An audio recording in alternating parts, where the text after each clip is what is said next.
Esse podcast é apresentado por b9.com.br.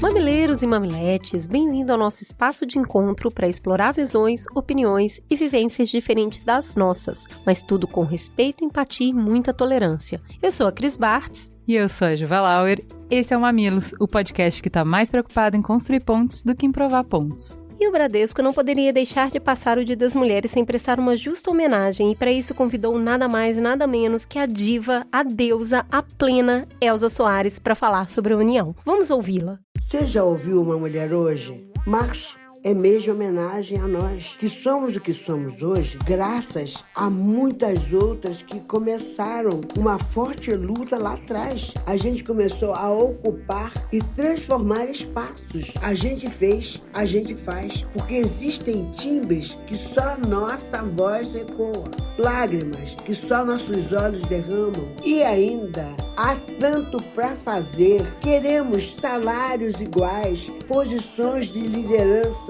Ainda somos poucas na política, mas somos muitas em várias outras estatísticas. Vem, mulher, nossa voz cria raízes, move tudo ao redor e faz cada comunidade ficar mais forte.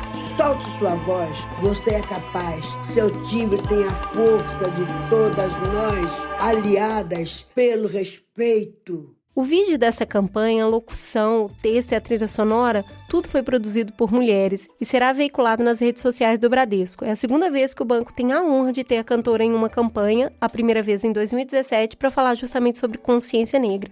É o Bradesco buscando estar junto das mudanças que permitirão construir um futuro mais justo e igualitário. Teta, senta que lá vem polêmica. Desde que a gente falou sobre Venezuela no Mamilo 115, o Maduro se reelegeu através de uma eleição em que a empresa responsável pelas urnas eletrônicas declarou que a quantidade de votos registrada pelo sistema é de pelo menos 1 milhão de votos a menos do que a declarada pelo governo e encerrou as operações no país. A Assembleia Nacional, de maioria oposicionista ao governo, pela primeira vez em quase 20 anos, não reconhece esse resultado e declarou Maduro um presidente ilegítimo, evocando o artigo 233 da Constituição, que diz: quando houver falta absoluta do presidente eleito antes de assumir o cargo, uma nova eleição será realizada. Enquanto se aguarda a eleição e posse do novo presidente, se encarregará da presidência da República o presidente da Assembleia Nacional. A partir desse artigo, Juan Guaidó é reconhecido pela Assembleia como presidente. Acompanhando os desdobramentos políticos, a crise econômica e social se aprofunda. A inflação castiga o povo. No final do ano passado, os preços dobraram a cada 19 dias em média. A falta de acesso a itens básicos de alimentação, higiene e saúde pode ser compreendida por dois índices alarmantes. Primeiro,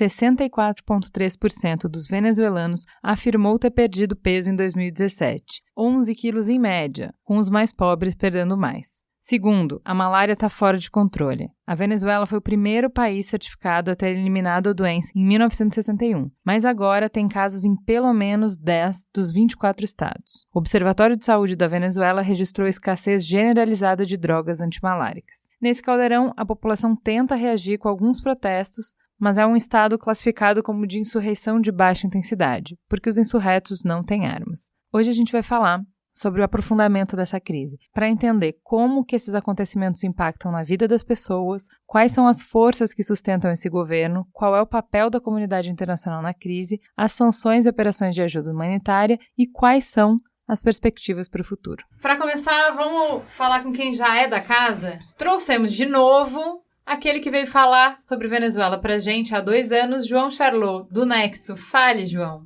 Eu sou o cara que veio falar de Venezuela aqui e que desde então continua olhando para esse bicho. Muito bem. Paula Ramon, muito bem-vinda. É a primeira vez que você chega no Mamilos, espero que você venha muitas outras vezes. Fala quem é você na fila do pão. Muito obrigada. Bom, eu acho que a principal credencial é ser venezuelana, jornalista e basicamente dividir a vida entre os dois países, né? Entre o Brasil e a Venezuela. Você escreveu também a excelente matéria O Arroz Chegou, que está na Piauí. Merigo exigiu que você fosse convidada para esse programa. Falou que não tinha nenhuma validade se não estivesse aqui. Obrigada. E com a gente também, para trazer uma visão mais acadêmica do assunto, Oliver Stunkel. Bem-vindo, Oliver. Obrigado. Um prazer ter você aqui. A gente já tinha tentado te trazer outras vezes, né? A gente tá bem feliz que dessa vez deu certo, mesmo sendo quase carnaval. Pois é, prazer estar aqui. Bom, eu acompanho política externa, sou professor na FGV, e a Venezuela hoje é o nosso principal desafio e provavelmente será também ao longo dos próximos anos. É um tema importante, então fico muito feliz que a gente possa discutir isso hoje aqui. O Oliver está sendo muito modesto, como a maioria dos acadêmicos que vem aqui é. O látex dele deve ter umas 50 páginas. Procurem saber. Vamos lá, sem mais delongas, a pauta é bem longa e acho que a gente poderia fazer mais de um programa sobre isso, né? Vamos começar com o Charlot. Vou te pedir para fazer um resumão para a gente sobre o escalonamento da crise na Venezuela. Explica por que a oposição diz que o Maduro não tem legitimidade para ser reconhecido como presidente. Basicamente porque a eleição que ele proclama ter vencido é contestada. Basicamente o argumento da oposição venezuelana é de que a reeleição dele, que ocorreu no dia 20 de maio do ano passado, foi fraudada, né? Então, o que você tem de elementos sobre isso? Tem, por exemplo, ex-membros do judiciário que atuaram na justiça eleitoral e acompanharam de perto e que desertaram, vamos dizer assim, contando bastidores do que seriam fraudes nessa eleição. Tem também pessoas ligadas à empresa que tratava das urnas, relatando problemas com as urnas nas eleições. E você tem a restrição de participação de partidos políticos que ou boicotaram a eleição ou que foram proibidos de participar. Então essa eleição dela no dia 20 de maio foi que resultou na proclamação dele como presidente agora, 10 de janeiro, e imediatamente depois, nesse conjunto de países, dizendo que ele é um presidente ilegítimo por conta dessas circunstâncias. E aí a oposição, que tem maioria na Assembleia Nacional, com base na interpretação de uns 3 artigos da Constituição, considerou que a presidência, na verdade, estava vaga, à medida que o presidente era ilegítimo. E nessa interpretação, a vacância da presidência pelo presidente e pela vice, porque a chapa que foi eleita, caberia então ao presidente da Assembleia Nacional, o Juan Guaidó, assumir a função de presidente interino e convocar novas eleições. A situação já é complicada aí, mas ela piora, porque a Assembleia Nacional que o Guaidó preside, e que desde 2016 é de maioria opositora, tinha sido declarada dissolvida pelo Maduro. E no lugar dela, o governo fez uma eleição que acabou elegendo um bocado de gente para uma Assembleia que não se chama Assembleia Nacional, mas se chama Assembleia Constituinte, e que começou a funcionar em paralelo e com maioria, ou na sua totalidade, na verdade, com membros do governo. Então o país tem hoje, não oficialmente, né, mas na prática, tem 2 presidentes, tem 2 legislativos e tem 2 judiciários. Porque aí você tem o Supremo dentro da Venezuela tomando decisões e você tem uma espécie de Supremo no exílio, que são juízes que saíram do país. Então, para toda a situação que ocorre hoje na Venezuela, você tem pelo menos 2 pareceres de lados completamente opostos. Aproximadamente 50 países reconheceram o Guaidó como interino, incluindo também organizações como a OEA, o Grupo de Lima e tal, e delegaram ele a função, então, de convocar novas eleições. Mas se depararam com um problema fático, e a realidade, os fatos são muito importantes ainda, apesar de tudo, que é de que ele não tem o monopólio do uso da força, que é uma característica importante para quem pretende controlar o Estado. Ele não tem controle do orçamento, então ele tenta acessar fundos que estão congelados no exterior, e ele não exerce o poder, efetivamente. Tanto assim que agora ele está no exterior e ameaçado de que, se voltar, pode ser preso e tal. Então, essa é a situação de impasse, e essa é a cronologia. O ápice disso agora foi essa tentativa de entrar com ajuda humanitária na Venezuela no dia 23 de fevereiro, deserções de alguns militares, mortes de alguns indígenas, em seguida de algumas outras pessoas também envolvidas nessa operação, num contexto em que a maior potência na região, que são os Estados Unidos, falam abertamente na possibilidade de intervenção militar de golpe de Estado. Quer dizer, o presidente da República lá. O presidente Trump falou sobre intervenção, o staff dele fala sobre isso, então tem uma ideia de qual é a disposição dos atores envolvidos nesse impasse. Então vamos lá.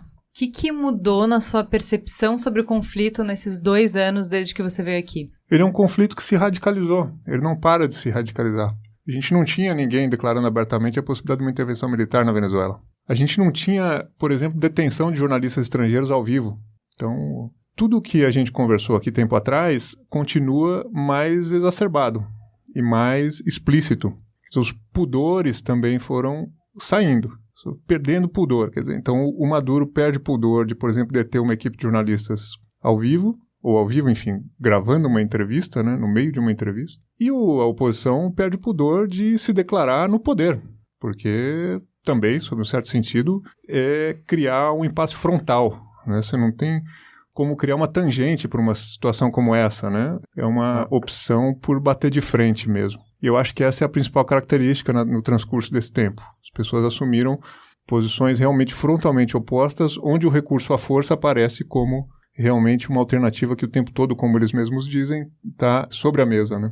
Paula, conta pra gente como é que esses conflitos impactam a vida das pessoas, o cotidiano das pessoas comuns. Além do conflito, na real, a Venezuela está sofrendo uma situação econômica, uma crise econômica muito grave, que só tem piorado com os anos. O problema da escassez começou em 2009 e só foi acentuando com os anos, né? E nesse ponto, o grosso da população coincide que é inegável. A situação é dramática, falta todo tipo de coisas. Assim, falar que tem escassez de alimentos, ou que tem escassez de medicamentos é fácil. Difícil é como isso transformou a vida de um país. Como as pessoas vivem obcecadas em comprar alimentos ou em comprar um remédio. Crianças que morrem porque apaga o serviço de eletricidade e não tem mais respirador. Pessoas que morrem porque não tem tratamento. A vida está muito vulnerável, muito enfraquecida no país, né? E é difícil encontrar alguém no país que vai falar, não, o país está ótimo. O que você pode encontrar, dependendo de pessoas que ainda apoiam o governo e as pessoas que não apoiam, é a explicação dessa situação. Quem ainda apoia o governo, compra a tese do governo que é devido aos bloqueios, às sanções impostas pelos Estados Unidos, etc. Quem está em contra do governo, obviamente, responsabiliza Maduro pela situação, né? Mas o grande problema que realmente a Venezuela vive agora e que não pode, na minha opinião, não pode ficar esquecido por uma briga política é as pessoas estão morrendo mesmo por falta de coisas. E não só estão morrendo mesmo, a vida ficou secundária, assim, quebra de famílias, pais que têm que ir embora para tentar enviar, sei lá, R$50 por mês para uma família inteira que deixa atrás, é algo muito dramático em perspectiva futuro. Não tem como visualizar o que vai acontecer, quando isso vai mudar, até quando que isso vai ir, e quanto mais baixo a situação pode desandar, né? Quando a gente falou da Venezuela há 2 anos, a gente já fez esse retrato dramático de falta de segurança, de barricadas nas ruas, do povo como um todo, que isso para mim foi muito dramático mesmo, a quantidade de quilos que as pessoas tinham perdido no último ano. E aí quando você foi no Bial, eu vi você falando, ele estava citando, que no ano passado, em média, cada cidadão perdeu 11 quilos. Então, assim, não é que a gente veio de um ano de fartura, e aí veio um ano ruim, e se perdeu 11 quilos, o que já seria absolutamente estarrecedor. Não é isso. É que depois de anos de crise, no ano passado, uma população já faminta perdeu 11 quilos. Eu não consigo dimensionar o que é, na média, a população inteira perdeu 11 quilos em um ano. Tento evitar um pouco esse tipo de números, se bem que são muito importantes, mas eu acho que quando você vê a população, assim, as pessoas que têm familiares no estrangeiro são afortunadas porque conseguem driblar um pouco melhor a crise, mas a água realmente vai chegando no pescoço, né? Todo mundo que acha que fica um pouco imune à situação vai deixando de ficar imune. Pessoas que eram classe meia alta, estão completamente empobrecidas, estão também largando as famílias, e a crise está chegando de um jeito tão forte, tão imparável, né? Que mesmo que você não veja o tema da perda de peso fisicamente, você vai ver outras consequências que eu não sei como a futuro realmente você pode conciliar com isso, porque quem perdeu um filho porque não tinha como colocar uma injeção, ou quem perdeu um pai porque não tinha como fazer um estudo médico, vai ficando um trauma também na população muito grande. Quando a gente falou da negociação com as Farc na Colômbia, a gente deu um pouco desse panorama de como a disputa que se arrasta por tantos anos foi esgarçando o tecido social, né? Fala um pouco sobre como está a relação das pessoas, como é que está o tecido social em virtude desses anos todos de... As posições foram se polarizando cada vez mais e os pontos de contato que as pessoas tinham entre opiniões diferentes foram diminuindo cada vez mais, né? Foi ficando mais extremas as posições. Quando o Chávez ganhou, era um furacão.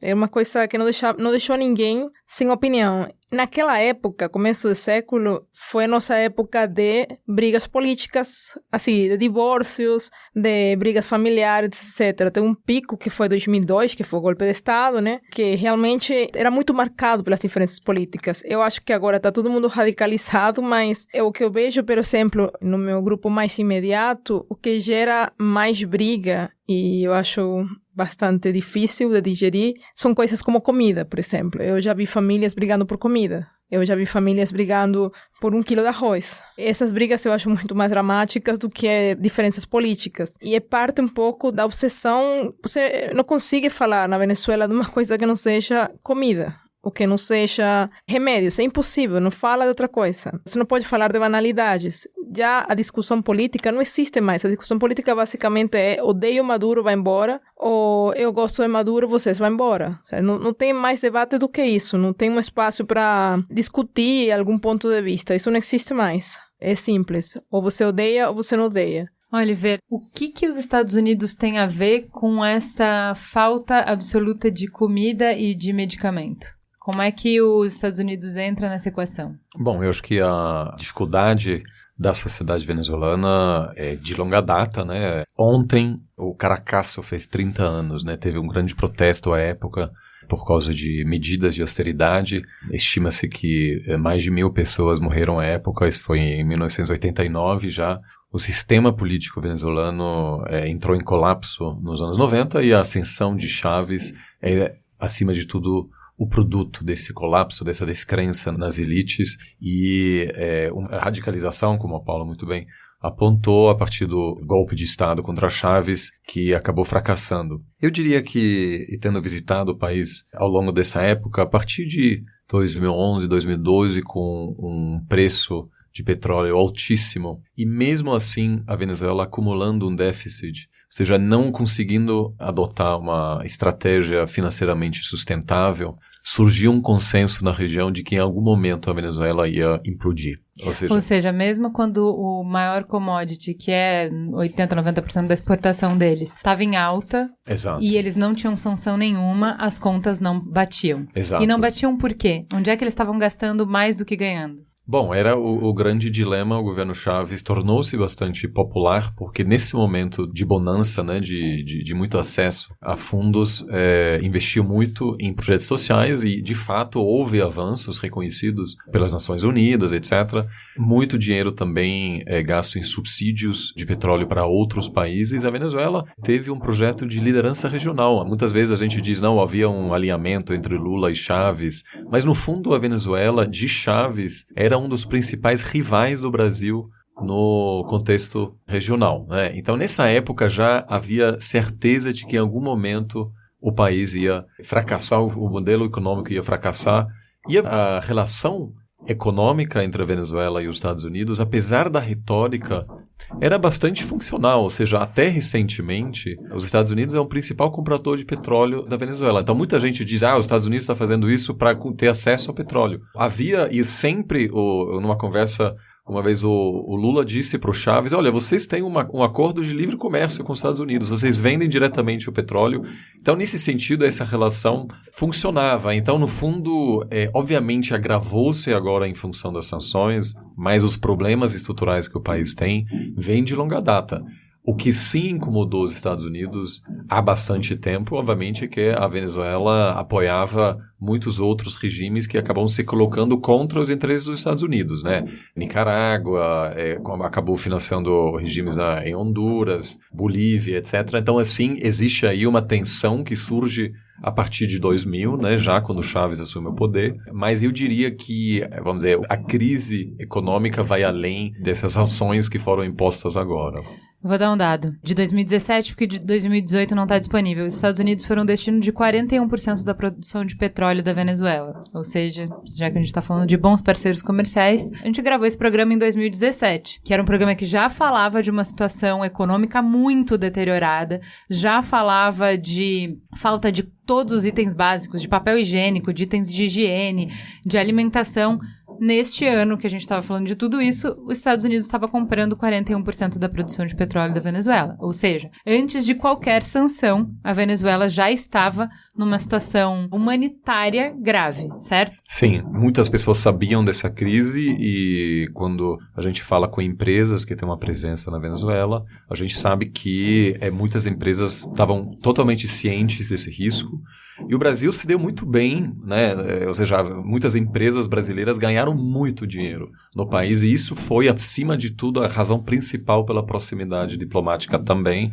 A Venezuela deu tratamento preferencial a atores brasileiros e o Brasil, de certa maneira, protegeu a Venezuela diplomaticamente. Eu diria que hoje as principais forças que sustentam o governo são os principais compradores de petróleo, né? A Rússia, a China, a Índia agora, com o embargo dos Estados Unidos, né, que foi imposto agora recentemente, a Índia tornou-se o principal comprador. Maduro perdeu o apoio da maioria da população, mas a gente imagina, né, então por que eles não derrubam Maduro? Bom, eu morei na Venezuela há 20 anos atrás e todos os meus amigos jovens, né, universitários, à época, todos eles foram embora. Então as pessoas que teriam como protestar, etc., não estão mais lá.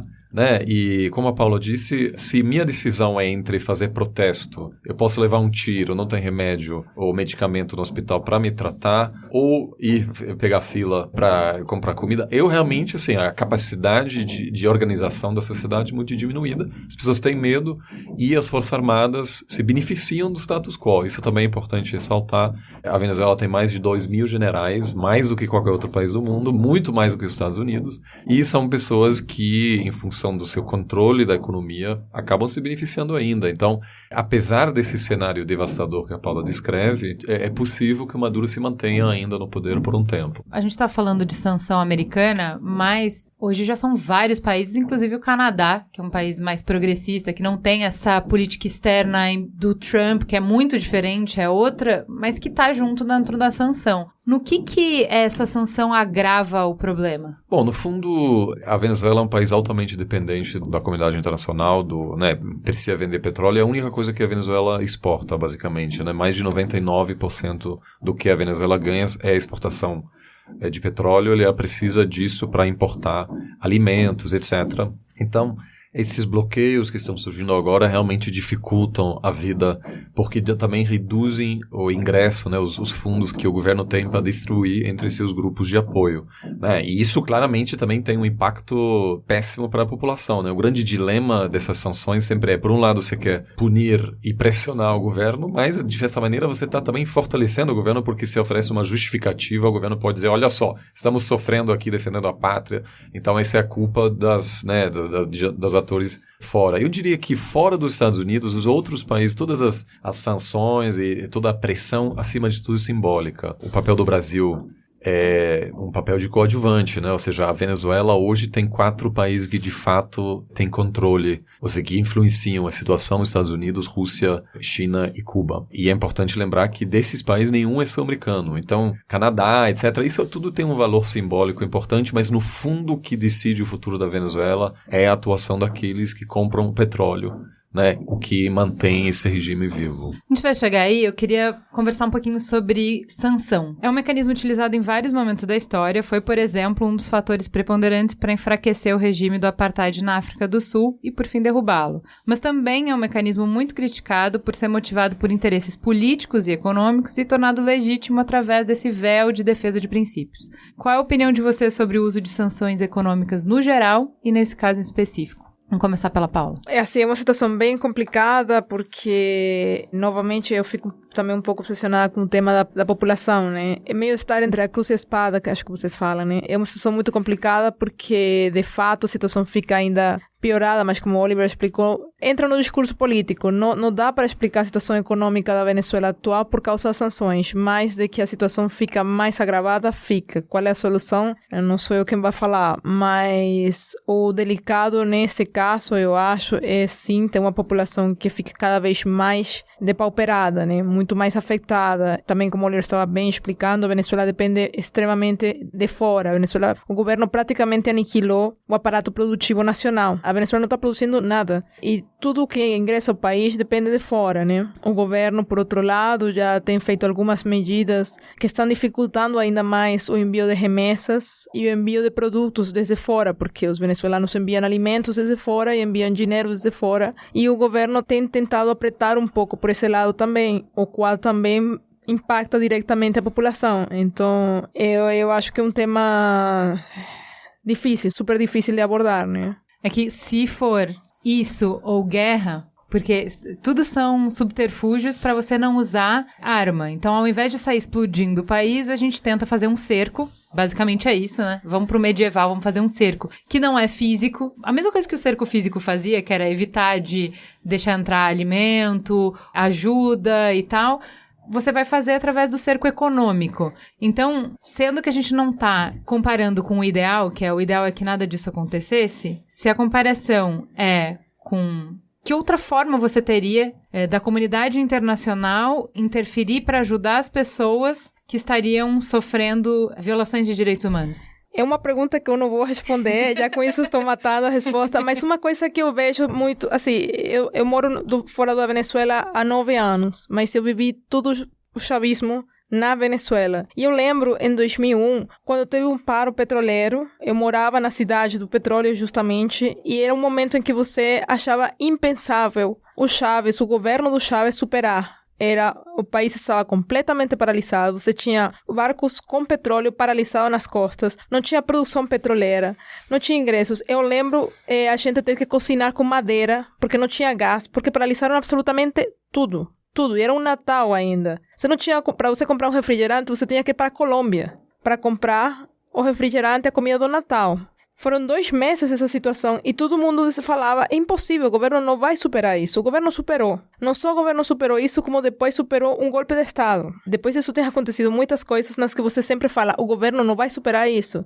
É claro que a situação agora é muito mais grave, difícil. O Maduro está em uma situação crítica, não está na mesma situação do Chávez. Aliás, ele não é Chávez, não tem o carisma, não tem o dinheiro, etc. Muitas coisas têm mudado. Mas, depois de tudo que a gente já viveu e já vivenciou dentro do país, realmente é difícil você pensar qual seria o cerco que realmente asfixiaria o governo. Eu, sinceramente, assim, eu tenho uma visão muito mais de dentro e para mim é muito mais difícil ver isso de fato. Eu acho importante mencionar o seguinte, que de repente aparece guerra. Quer dizer, então a gente está aqui conversando sobre os problemas da Venezuela e de repente parece uma questão que você coloca que é, bom, mas qualquer coisa que for feito é muito menos nocivo do que uma guerra. Não sei, tá perguntando. Não, você perguntou. E aí eu pergunto, por que uma guerra? Da onde vem a ideia de que numa situação de grave violações de direitos humanos no interior de um país, alguém, ou alguéns, e quem seria, tem a obrigação de usar a força para proteger essas pessoas? Ou o direito. A força pode ser um recurso dentro do direito, ou pode ser uma violação do direito. Todo o problema reside aí. Nesse sentido, a Venezuela não inaugura nada. Ela não é nova. Esse debate a respeito do uso da força, vamos chamar assim de uma forma caricata, da guerra do bem, porque é disso que se trata, né? Quer dizer, a gente vai então bater em algumas pessoas porque elas estão se batendo muito, e a gente se autoproclama uma autoridade revestida desse poder. E quem somos nós, no caso? Isso é uma discussão complexa, porque isso aconteceu na Líbia, todo mundo era muito amigo do Gaddafi, até que decidiram que não mais. Isso aconteceu no Iraque, todo mundo era amigo do Saddam Hussein, até que decidiram que não mais. Isso aconteceu na Síria, com desfecho diferente em relação ao Assad. Então, veja que a situação não é nova. É essa ideia, em princípio, muito boa, de que os países têm uma responsabilidade de proteger, esse é o termo, e que em caso de graves violações de direitos humanos, a dita comunidade internacional, é um nome que se põe, deveria então usar a força para preservar o direito dessas pessoas que estão sendo massacradas. Isso, evidente, tem um lado positivo, vamos dizer, tudo bem, quer dizer, você pode imaginar uma situação hipotética em que essa história seja perfeita, você tem uma pessoa má, maltratando umas pessoas boas, então alguém vai intervir. E pode ter, evidentemente, um uso muito nocivo, que é quando você precisa mudar um governo, você pega uma situação como essa e constrói uma história. E aí ela vem com esse nome de responsabilidade de proteger, intervenção humanitária, e até na Carta das Nações Unidas como uma operação de imposição da paz, que eu acho um termo muito interessante. Esse é um debate antigo e muito complexo. O Brasil já no tempo do Lula argumentava a esse respeito e tentou criar uma outra expressão que era responsabilidade ao proteger, para contrabalancear a responsabilidade de proteger. Enfim, isso aí não deu em nada, virou retórica, mas é interessante a colocação brasileira porque tentava frear um pouco esse ímpeto do uso da força para proteger pessoas. Esse é um argumento moral muito forte, ele é usado o tempo todo, é uma característica de várias intervenções contemporâneas, mas elas trazem consigo mudanças de regime. E é muito difícil, esse é um grande dilema para quem participa disso, você determinar em que medida esse juízo feito pela comunidade internacional, não gosto da expressão porque ela não significa nada, mas vamos lá, tem a autoridade de emitir um juízo a respeito do processo político interno de um país. Então, para terminar, pensar assim, vamos dizer que esse governo aqui no Brasil dá problema, e uma parte das pessoas querem que ele termine, e aí rola uma confusão. E você tem violência armada. E de repente você imagina alguém de fora vindo arbitrar essa situação com o uso da força. É disso que se trata. Bom, só para agregar, concordo, isso é um debate extremamente difícil. Na verdade, nasceu ao longo dos últimos 100 anos. A gente teve um genocídio na Armênia, que em função apenas era uma época incipiente da tecnologia de informação, a gente ficou sabendo muito depois, o Holocausto na Alemanha, e aí iniciou-se o movimento do Nunca Mais, que de fato ganhou muito destaque em 1994, quando aconteceu um genocídio em Ruanda. 800 mil pessoas foram massacradas em 100 dias. Isso foi uma operação organizada, sistematicamente executada, e à época o presidente Bill Clinton foi duramente criticado por não ter enviado tropas para fazer uma intervenção humanitária. Então a gente também tem casos... Bom truco. Né? Trucou bem o Charlot. A gente vê que a inação, e aí criou-se o movimento da comunidade internacional. Só um esclarecimento. Não estou defendendo nenhuma tese, eu estou descrevendo uma certa realidade. Claro. Gostei. Ou seja, e aí Você a vai gente... dar 6 depois, Charlot? E a gente tem 1999 com limpeza étnica, ou seja, um governo planejando o extermínio de um grupo na Iugoslávia, o que levou à guerra na Europa, à época, que também hoje em dia pode ser visto como um caso que promoveu esse debate, mas concordo plenamente, a gente tem as últimas 3 intervenções dos Estados Unidos, né, aconteceram e produziram situações de alta instabilidade. A gente teve um caso, recentemente, o senador Marco Rubio, que é um dos políticos mais influentes no discurso dos Estados Unidos em relação à Venezuela, postou uma foto, na verdade tweetou 2 fotos juntos, um do ex-presidente da Líbia, Gaddafi, uma vez ainda no poder, e a segunda foto minutos antes de ser morto em 2011, e implicando que o mesmo destino aguarda o presidente Maduro.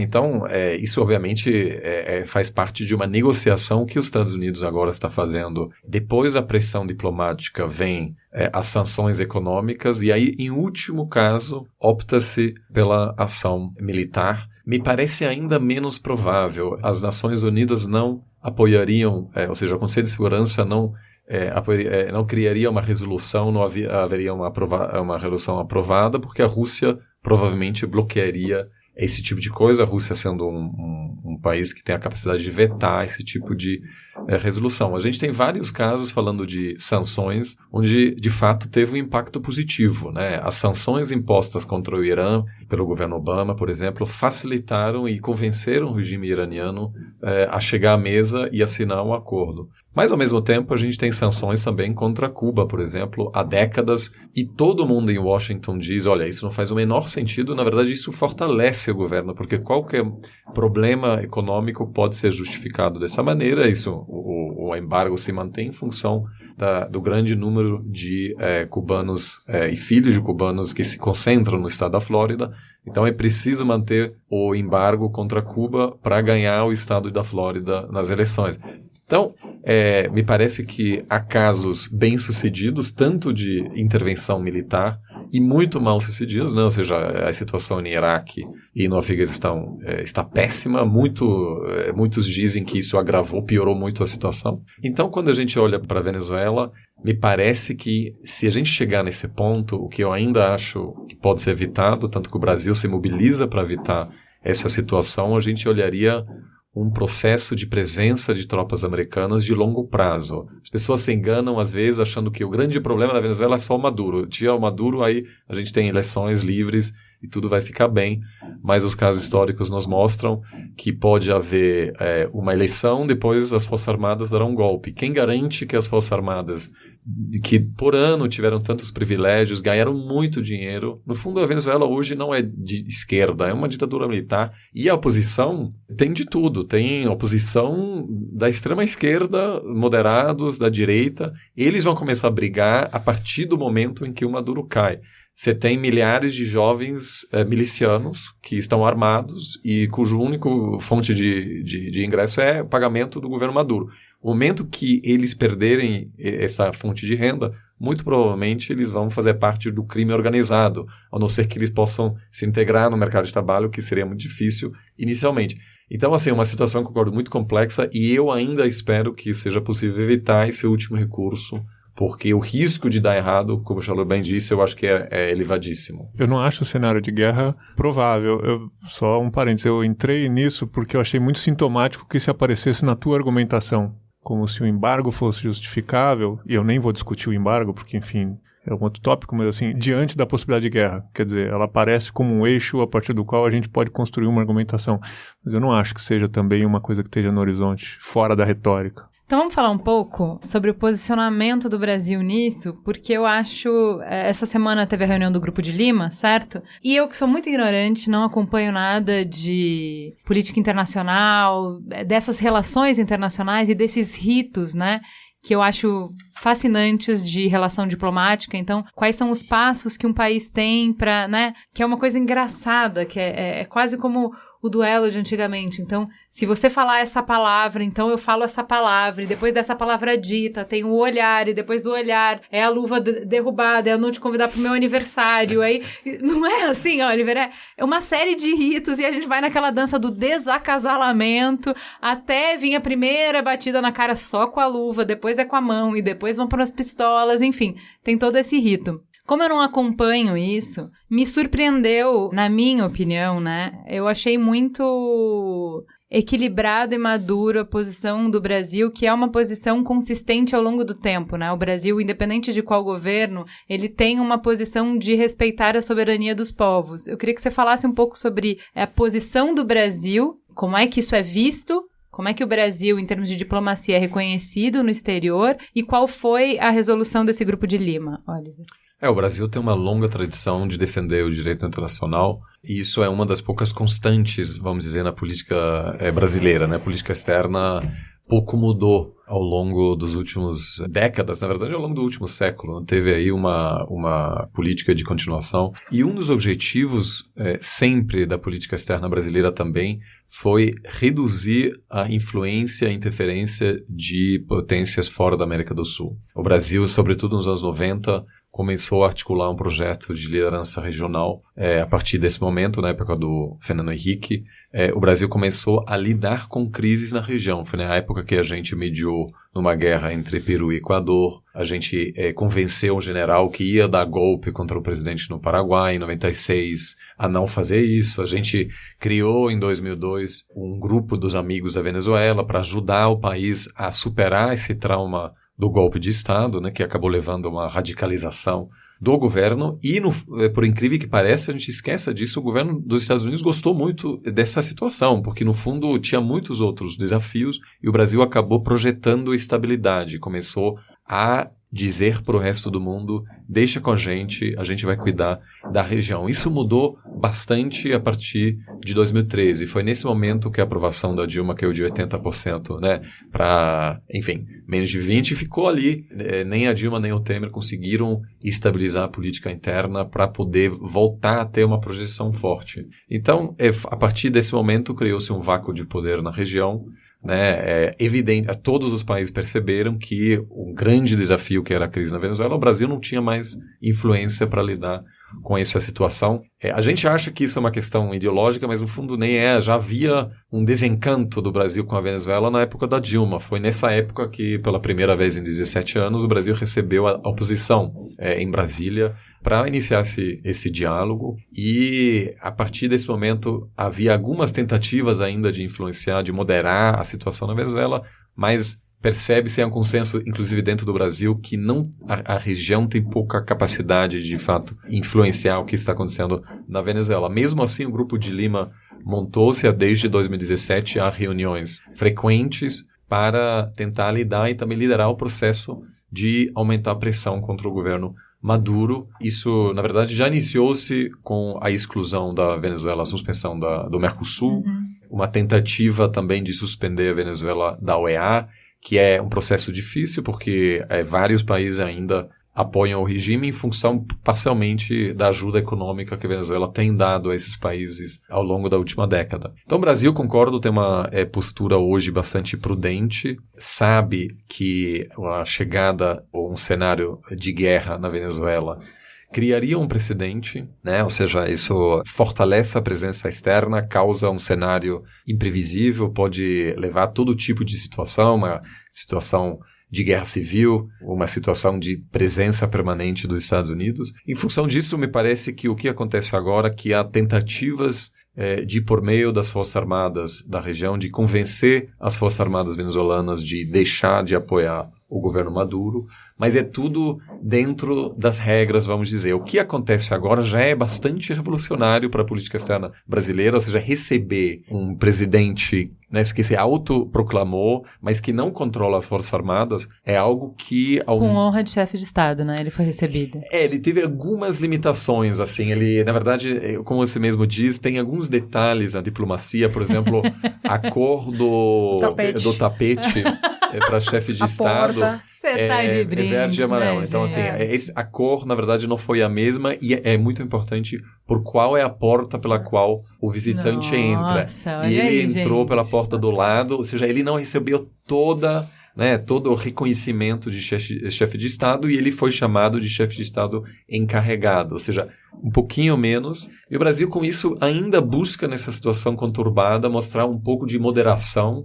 Me parece que é sobretudo o vice-presidente do Brasil que nesse momento lidera essa questão, morou na Venezuela, fala espanhol, e também é um assunto militar hoje. O ator-chave na Venezuela hoje são as Forças Armadas. O Brasil não tem mais uma relação diplomática fluida com o país, então no fundo são as Forças Armadas hoje no Brasil que estão liderando esse processo, mas, de novo, é uma situação extremamente complexa que vai dominar a conversa da política regional por bastante tempo. O que está acontecendo? Enquanto a gente vê bravatas, né, em redes sociais, porque agora chefe de Estado fala por rede social, meio que assim que a gente se comunica. Enquanto a gente vê isso, o Grupo de Lima se encontrou, que é um grupo de 14 países da região, e entre eles o Brasil, para falar que não é para ter intervenção militar na Venezuela. Saindo desse encontro, o Mourão falou: para nós, a opção militar nunca foi uma opção. O Brasil sempre apoiou soluções pacíficas para qualquer problema que ocorra nos países vizinhos.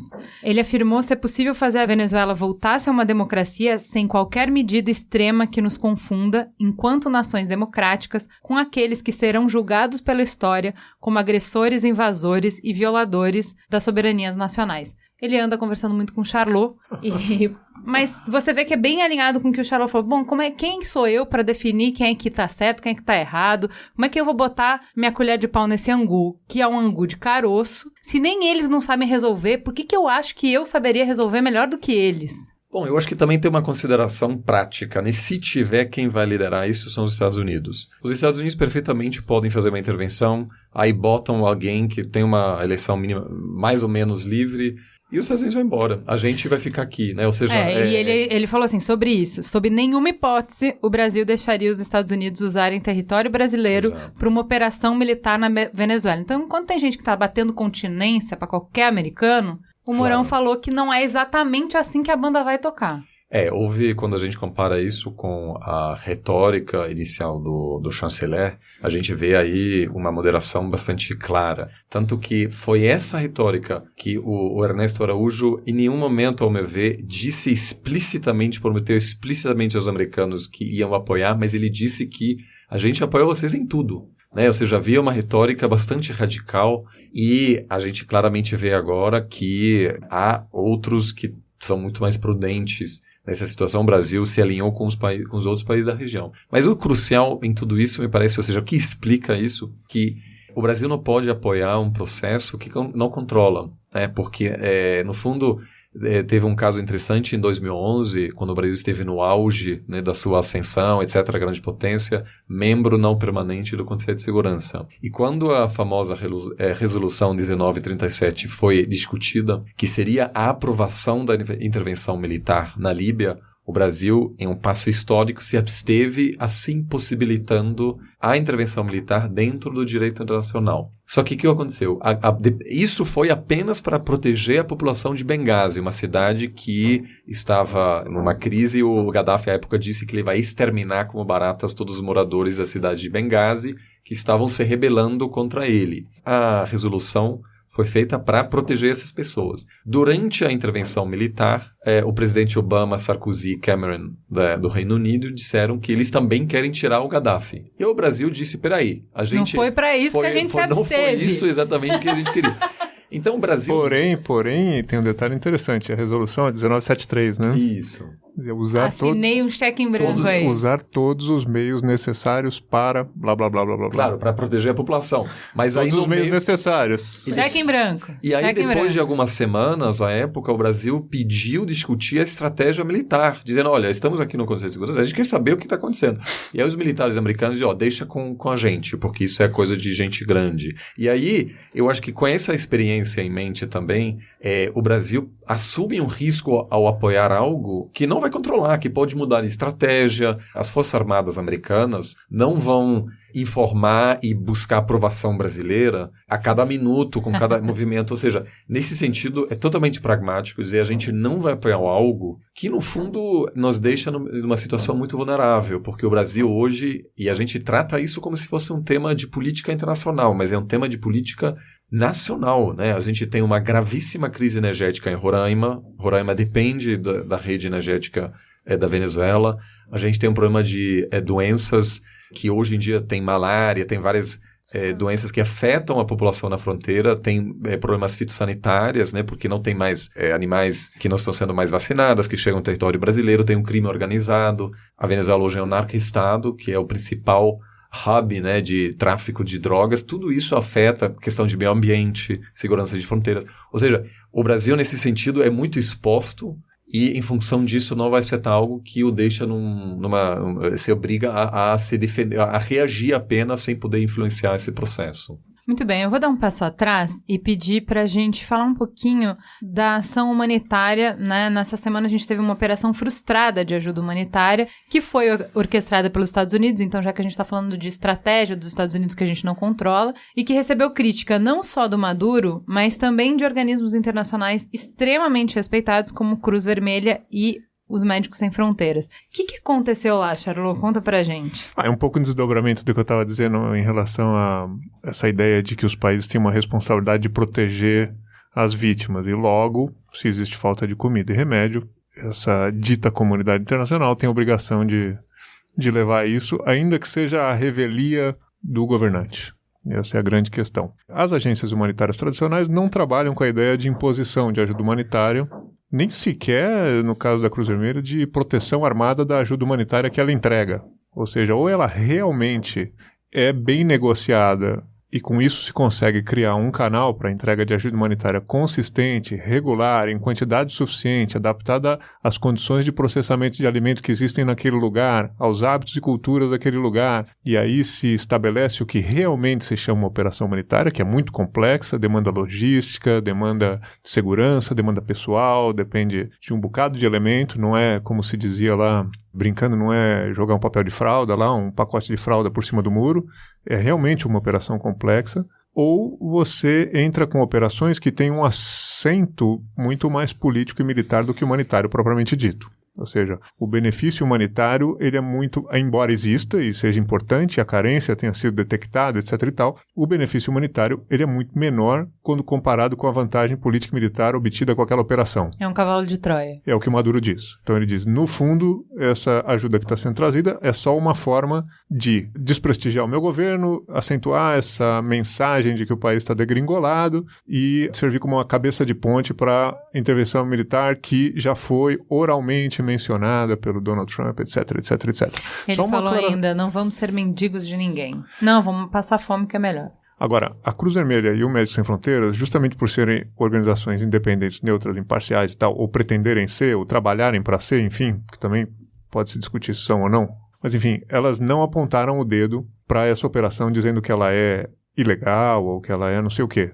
Eles falam em tese e falam em termos genéricos e falam em princípios atemporais e aplicados a lugar nenhum. E a gente que trabalha com o tema vai lá e encaixa uma coisa na outra e diz, bom, essa operação viola o que eles estão dizendo. Mas não são organizações que façam acusações diretamente. Não foram feitas acusações diretamente contra os Estados Unidos de que essa operação está politizada. Quando você pergunta para eles, e eu perguntei em Genebra, eles trazem os statements, as declarações tradicionais deles de que as operações humanitárias devem ser apolíticas e etc, etc, etc. Da onde se desprende que essa operação não se encaixa nesses padrões. É uma conclusão que a gente, como analista, como repórter e tal, a gente tira. Mas eles não estão fazendo essa acusação, porque isso também seria uma politização de uma organização humanitária. Então, qual é a questão? Eu acho que quando a gente fez o programa sobre direitos humanos, a gente pediu para o Médicos Sem Fronteira falar sobre a importância de direitos humanos, justamente em áreas de conflito. Então, para tirar desse discurso raso que a gente tem aqui, de que direitos humanos são para humanos direitos, para mim, na minha cabeça, eu contribuo para o Médicos Sem Fronteiras há anos. É a organização que eu mais admiro. E, para mim, eles representavam o ápice desse valor, que é, a gente entra num conflito, não importa para que lado você está atirando, não importa quem que você defende. A gente está ali para proteger a vida humana e a vida humana é valiosa em si. Para mim, não teria um porta-voz melhor para falar sobre isso. E eles se recusaram a dar um depoimento.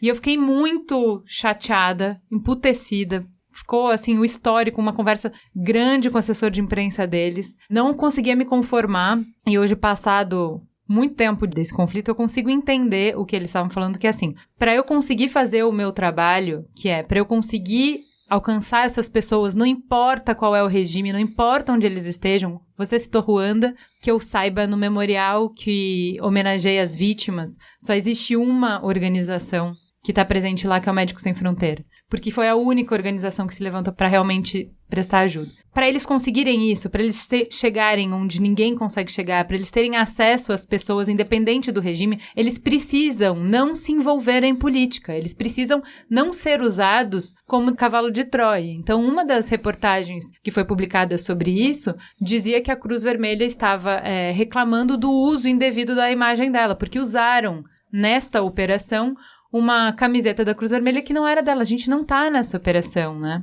Não, esse tema da ajuda humanitária, bom, eu não consegui, a mesma coisa, eu não consegui nenhuma ONG ou um porta-voz específico que apontasse exatamente isso. Isso aqui está sendo politizado, mas uma coisa é clara, ou pelo menos para mim, na minha opinião, os líderes políticos precisam assumir responsabilidade na situação, né? E quando você vai ver o que aconteceu nas fronteiras no fim de semana, você tem um governo que tenta negar a crise que o país está vivendo. E a ajuda é necessária, você precisa, tudo que você puder dar é realmente preciso. Mas tem as formas também. Quando você olha para o que aconteceu no fim de semana, você tem pessoas que morreram. Ontem à noite morreu um menino de 24 anos, indígena, uma comunidade bem pobre, que é um incidente que não está sendo esclarecido apropriadamente, mas no marco do operativo, né? Teve várias pessoas que morreram, teve vários incidentes, e eu acho que, eu sou meio medroso para opinar, mas tem que ter uma responsabilidade política pelo que está acontecendo. Não é só empurrar um caminhão de comida e fazer a foto, né? Há pessoas que realmente manipulado da situação também, porque as pessoas realmente estão precisando. Teve pessoas que realmente tentaram se deslocar à fronteira para tentar procurar essas caixas de alimentos, essas caixas de remédios. E é uma situação que você sabe, que as pessoas sabem, tem um cordão militar na fronteira e você vai tentar empurrar um caminhão, sabe que não vai acontecer, não vai rolar, não vai funcionar, vai derivar em conflito, vai ter confronto e alguém vai morrer. E não vale a pena, porque as pessoas que morreram, assim, famílias são as que guardam o luto, não, que adiantou, aonde que estão os caminhões nesse momento, a comida, os remédios, enfim. Uma coisa que falta na Venezuela faz muito tempo é amadurecimento político do lado dos bandos que estão em confronto, porque acho que foi o New York Times que titulou, enquanto os bandos em confronto brigam pela ajuda, as pessoas continuam morrendo. E basicamente é isso, as pessoas continuam morrendo. Quanto você mais puxa esse confronto, quanto você mais procura um estalido, não vai beneficiar o país, né? Então, no final do dia, a gente está sempre, de novo, numa guerra de narrativa, né? Então, nessa guerra de narrativa, se você tem pessoas morrendo de fome, morrendo por falta de remédios, vem alguém querendo oferecer essas coisas e o governo põe fogo nisso, ou atira nas pessoas que vão trazer a comida, ou atira nas pessoas que vão tentar alcançar essa comida, tá pintado o retrato do Facínora. Eu queria que o Charlot contasse aqui o exemplo que você estava contando antes da gente começar a gravar, de uma situação em que a ajuda humanitária foi usada para fins políticos militares. Mas o tempo todo. Escrevi já em 2016 uma matéria a esse respeito.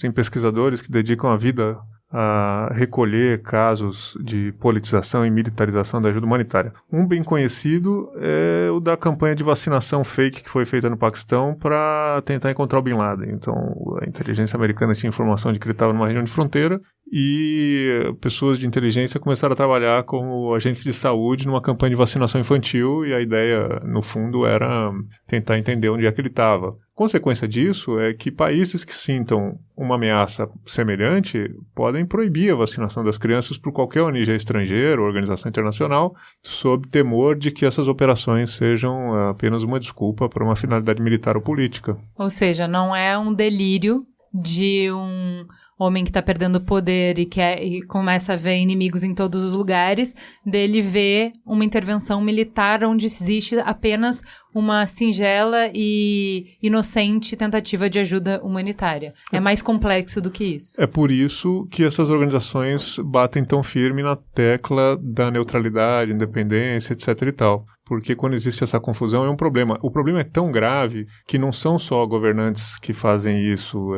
Esse é um problema, por exemplo, muito de bastidor, mas é um problema entre a Cruz Vermelha e as Nações Unidas, a ONU.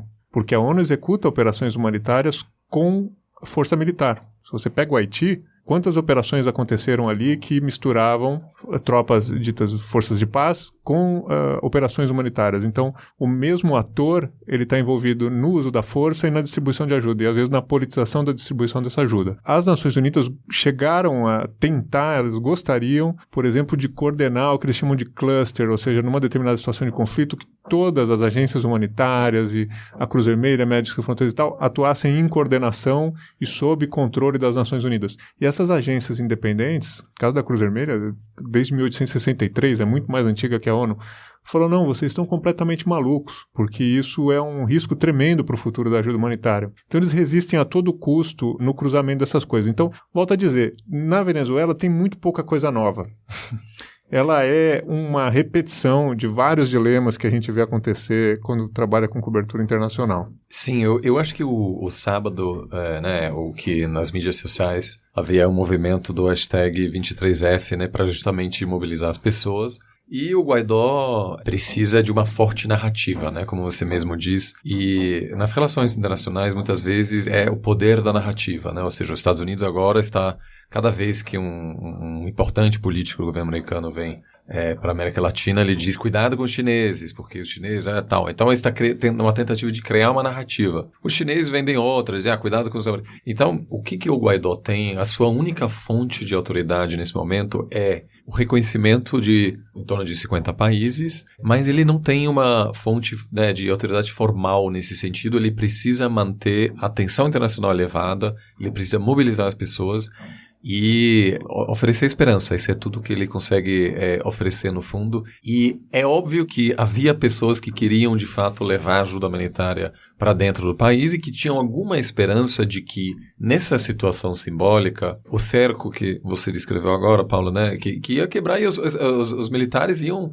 desertar e dizer, olha, vamos ajudar a levar a ajuda humanitária para dentro, etc. E de fato iniciar esse processo de erosão de poder do Maduro sobre as Forças Armadas. Mas também é preciso reconhecer que claramente a maneira como tudo foi feito, na ponte mais conhecida, né, com, na realidade, baixa chance de conseguir quebrar esse cerco, porque havia centenas de jornalistas, ou seja, qualquer militar que ia, nesse momento, cruzar a fronteira, corre um risco porque a família pode ser perseguida, etc. Se o único objetivo tivesse sido levar ajuda humanitária para dentro do país, Teria sido muito mais inteligente pegar a floresta, a outros caminhos para chegar no país. Então, o Guaidó também queria as fotos, né? Ou seja, era importante mostrar as Forças Armadas venezuelanas queimando alimentos e mostrar fotos de crianças subnutridas. Por quê? Porque se tiver qualquer ação, né? Ou seja, a pressão internacional tem um custo, né? O preço da gasolina nos Estados Unidos aumentou vai aumentar ainda mais em função do embargo, né? Porque os Estados Unidos compraram uma parte considerável do seu petróleo da Venezuela. Então, tudo isso tem um custo e as imagens feitas no sábado foram importantes para Guaidó, para expor o regime, e não necessariamente foi o objetivo, né, de fato alimentar pessoas, porque, vamos combinar, né, são 30 milhões de pessoas, tudo bem que 8% já fugiram do país, mas isso não ia fazer uma grande diferença. Então, isso é tudo parte da estratégia, que é parcialmente também midiática, isso faz parte. Não é só dizer que para criticar, mas tem um elemento aí para projetar uma imagem. E é isso que o Guaidó tem que fazer agora. Ou seja, o que ele vai fazer é viajar pelo mundo, viajar pela região e tentar expor para manter a atenção elevada, porque uma coisa que a gente esquece, os Estados Unidos têm centenas de desafios. O Trump tem um desafio na Coreia do Norte, agora acabou de estourar um possível conflito entre Índia e Paquistão, Rússia, Iêmen, Irã, ou seja, muitos conflitos. O Guaidó tem um medo, que é o medo de que simplesmente a comunidade internacional vai deixar de prestar atenção. E aí o Maduro pode ficar. Né? Então, é um jogo também de criar notícias e o Guaidó precisa continuar criando notícias, senão o mundo vai deixar o país de lado e eu acho que isso é uma importante maneira de entender o que aconteceu no fundo no sábado. Quais são os próximos passos dessa dança? Olha, eu acho que a gente tem uma série de cenários. Há muito tempo a gente tem a expectativa de que o Maduro vai cair. O Maduro não tem o mesmo carisma que o Chávez. E a gente tem um certo preconceito, né? O Maduro, assim, não tem cara de esperto, né? Mas ele é um estrategista, ele tem conseguido cooptar as Forças Armadas. Hoje em dia, cada general cuida da distribuição de um alimento. Então, ele tem o general do milho, que vem, né, que cuida da distribuição, mas vende uma parte do mercado negro e não tem nenhum incentivo de abandonar o Maduro hoje em dia. Ainda muita gente acha que em algum momento a comunidade internacional vai oferecer anistia para o Maduro e todos os generais, e aí neste caso eles vão para Cuba, algum outro lugar, e vão ficar bem. Então isso que eu chamo de cenário Zimbábue de Mugabe, né? Uma situação de um colapso. Muita gente fala Coreia do Norte e Cuba. Nada disso, ou seja, Cuba tem um serviço, né, de saúde que funciona, tem educação, é muito seguro, né? Ou seja, não é um estado totalitário que controla a sua população, é um estado falido. Então a gente tem esse cenário da continuação, isso também pode chegar a continuar bastante tempo. A gente pode ter uma guerra civil, o pior cenário eu acho que se uma parte das Forças Armadas mantém apoio e uma outra chega a apoiar o Guaidó. Aí neste caso você teria um confronto e tem um cenário de transição para a democracia. Neste caso, ou pode dar certo, né? A Tunísia teve esse cenário, Primavera Árabe, os jovens se rebelaram, o governo autoritário caiu, novas eleições, hoje é uma democracia, né? Uma linda história, mas também pode ser o caso Final feliz. Exato. Com problema econômico só. Sim, gravíssimos. Ou seja, a Venezuela vai ser um país com gravíssimos problemas econômicos por 20 anos, de qualquer forma. Agora, o outro cenário é o cenário do Egito, né? Ou seja, a gente tem eleições, as Forças Armadas não gostam e dá um golpe e tudo volta como antes. E o último cenário, que eu acho que é mais parecido com o Congo, a República Democrática do Congo, em que você basicamente deixa de ter um governo que controla todo o país, você tem milícias e grupos armados que controlam partes diferentes, você não sabe direito quem controla o quê. Então, todos esses são cenários, todos esses cenários afetam em cheio o Brasil. Então, nos próximos passos desta dança, que a gente está falando de primeiro eu te convido, depois eu tiro a luva, não sei o quê, o Grupo de Lima afirmou que vai solicitar ao Tribunal Penal Internacional que considere que a grave situação humanitária na Venezuela, a violência criminosa do regime de Maduro contra a população civil e o bloqueio do acesso à ajuda internacional constituem um crime contra a humanidade. Então, isso é aquele passinho. Então, né? Mas desculpa aí que ser jornalista é muito chato, porque a gente tem que ficar falando as coisas. Isso aí não é novo, isso já foi. Isso já está feito faz muito tempo já. O Maduro já tem queixa de crime contra a humanidade no Tribunal Penal Internacional, apresentado pela Human Rights Watch, por políticos do Chile, do Paraguai, se eu não me engano, e isso está num processo de análise dos procuradores do TPI para saber se o caso se encaixa ou não no que eles têm que fazer. Quer dizer, essa declaração do Grupo de Lima é uma declaração mais no sentido de pressão política, etc. E tal. Não é um fato novo, né? Vamos para a próxima, não então. Tem tanto o que fazer, né? E inclusive é muito controvertido também sobre se o que acontece ali pode ser caracterizado, porque o TPI está ocupado com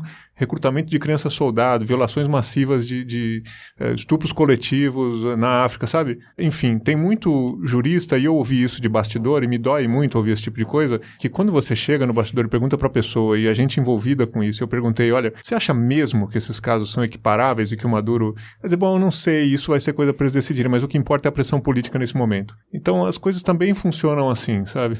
Vamos para a próxima. O Morel falou que a gente tem que fazer o máximo possível para que os militares entendam que está na hora do Maduro renunciar. A gente tem que prover alguma válvula de escape, conceder alguma anistia. Então, na linha do que o Oliver estava falando, como é que a gente vai deixar esse governo ainda mais frágil sem machucar ainda mais a população? Então, a gente tem que tirar a principal base de apoio, que são os militares. Como é que a gente vai fazer isso? Oferecendo, mais ou menos na linha do que a gente conversou um pouco sobre as Farc, que é, se não tiver uma saída que não seja sangrenta, se a gente não construir uma saída que seja pacífica, ela não vai existir. Então, de novo, nessa tradição brasileira de tentar mediar o confronto de uma maneira que evite guerra, certo? Eu converso com vários contatos venezuelanos, eu escrevi um artigo recentemente, eu vi agora a expressão da Paula quando eu falei da anistia. Obviamente, muitos venezuelanos não gostam desse cenário, inclusive se irritam comigo, e eu recebi vários comentários, como você pode propor anistia para o Maduro, é irresponsável, ou seja, você tem que punir mais, etc. Então, assim, esse é um tema que divide a oposição, e um dos pontos pelos quais eu acho muitos generais ainda não abandonaram o Maduro é que eles dizem: quem garante que um futuro governo não vai me processar, não vai me buscar, não vai me atacar mesmo eu estando fora do país? O Guaidó até pode dizer, gente...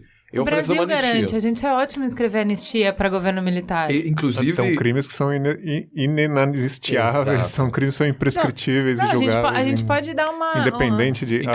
A Colômbia está com esse problema. Não, mas... Você pode dizer o que você quiser no processo de transição, mas mesmo o Brasil, o Supremo vai analisar uma ação de constitucionalidade a respeito da lei de anistia e, em tese, enfim, a política permite tudo, mas em tese pode derrubar, Sim. Porque... O entendimento da Corte Interamericana de Direitos Humanos e, enfim, do mundo inteiro, do mundo do direito, é que tem crimes que são imprescritíveis. Os crimes contra a humanidade eles não prescrevem em nenhum tempo e lugar. Eles podem ser julgados a qualquer momento, em qualquer lugar do mundo.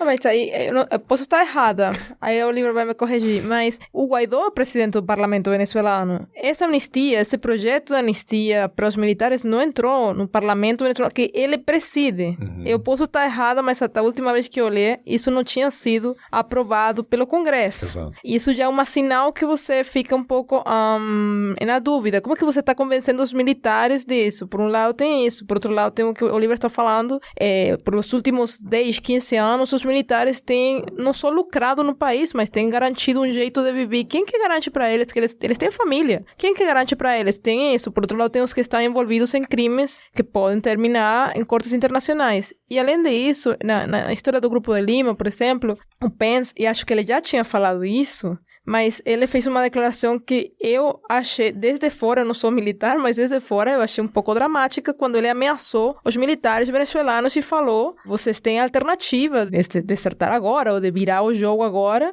ou vocês vão ser perseguidos, não vai ter lugar para vocês se esconderem. Mais ou menos essas foram as palavras deles. Trump disse na Flórida. Mas o Pence falou isso na frente do Guaidó, que é o cara que quer liderar a transição. Eu achei, se eu fosse militar e estivesse com o Maduro, eu não sei como é que essas palavras... Como você digere essas palavras? Faz tudo parte da estratégia política, né? Uma tentativa de fazer tudo para justamente evitar essa intervenção militar. O grande problema com isso é que se você O Rubio agora está falando isso diariamente. Maduro tem que acabar e a gente tem todas as opções na mesa. Eu acho que o grande risco, isso vai ser daqui em 2020, a gente tem uma eleição presidencial nos Estados Unidos, o Trump tem graves problemas domésticos, os eleitores do Trump vão dizer, Trump, você prometeu a queda do Maduro, o Maduro está aí, o que você propõe? Então, que essa estratégia radical de negociação acaba reduzindo as opções que o Rubio, que o Trump tem, e aí em função disso, porque todos os eleitores do Trump e do Rubio vão interpretar a continuação do Maduro no poder como fracasso deles, e aí os americanos vão se sentir pressionados. Mas eu concordo, é gravíssimo. O Brasil tem uma longa história de dar anistia a pessoas terríveis.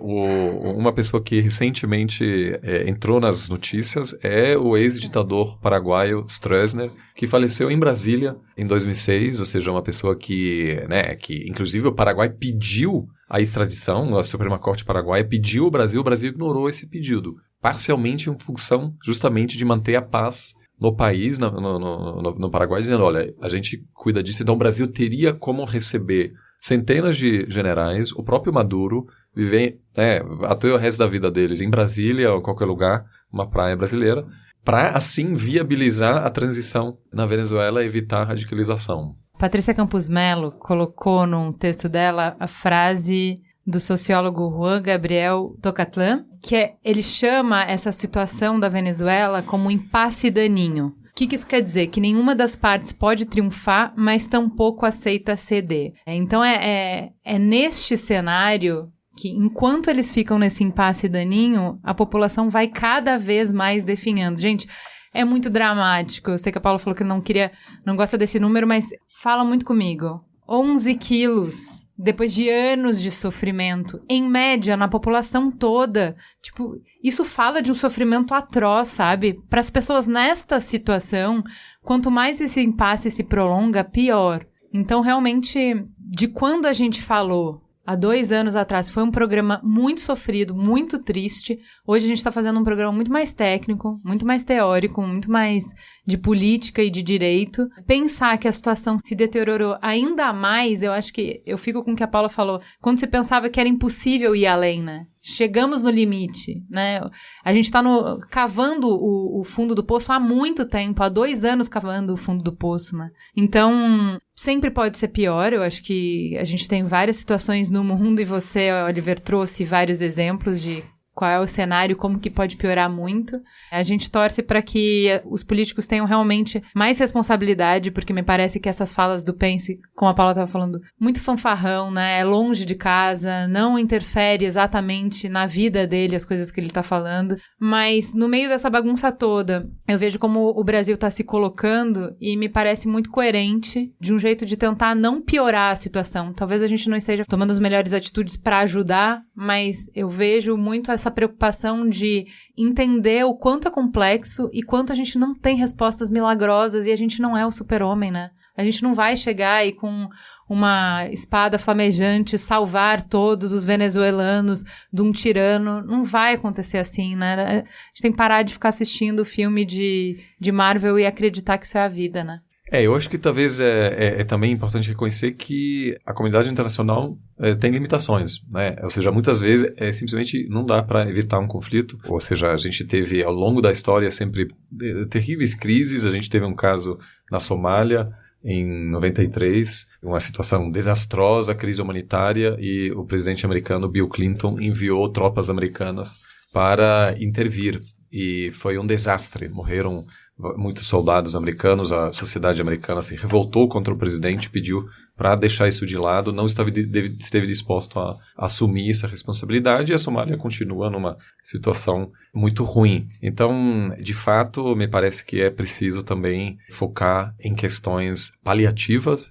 Ou seja, o Brasil precisa, juntos com os países que mais recebem imigrantes venezuelanos, a Colômbia, Equador, né? Eu acabei de voltar de Quito e todos os motoristas do Uber são venezuelanos, né? Ou seja, a gente ainda recebe muito poucos, né? Somos um país de 200 milhões de pessoas, pouquíssimos venezuelanos. A gente poderia receber 10 vezes mais com com a maior tranquilidade integrá-los. Ou seja, isso é uma coisa tranquila. Eu acho que a outra questão importante é que a gente não caia na armadilha ideológica. A Venezuela seria simplista e me parece falso até dizer que existe ali na Venezuela um confronto entre um governo de esquerda e uma oposição da direita. Não é assim, é um governo que eu considero um governo militar, com uma oposição muito dividida, cheia de problemas. Ou seja, o pior que a gente pode dizer é: eu sou de esquerda, então apoio o Maduro, eu sou de direita, então apoio o Guaidó.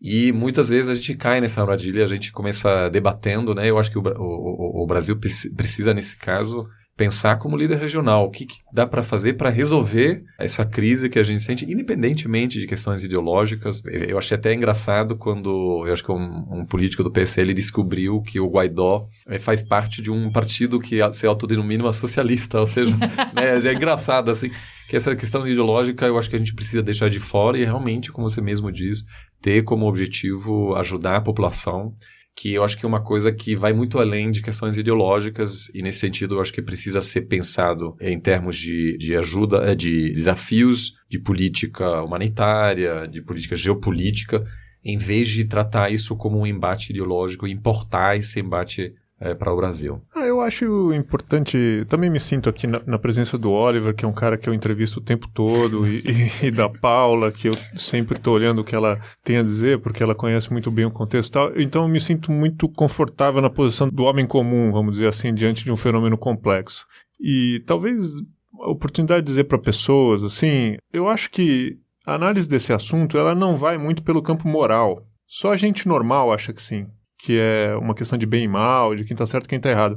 Os agentes dessa situação, eles não pensam moralmente, eles pensam praticamente. Os atores que têm influência nesse contexto, eu não acho que eles atuem preocupados com moral. A moral é um elemento retórico que você usa quando está a seu favor. Quando você faz coisas amorais ou imorais, você usa outros elementos retóricos, você deixa esse de lado. Mas quando eles estão a teu favor, tu usa eles. Eu acho que os estados não agem com base em princípios muito elevados. Eles agem com base em interesses. Então, é assim que se analisa um determinado cenário. E é isso que torna possível que um país como o Brasil esteja hoje muito preocupado com o desastre humanitário da Venezuela, mas não esteja mais preocupado com o desastre humanitário do Haiti. E tudo bem.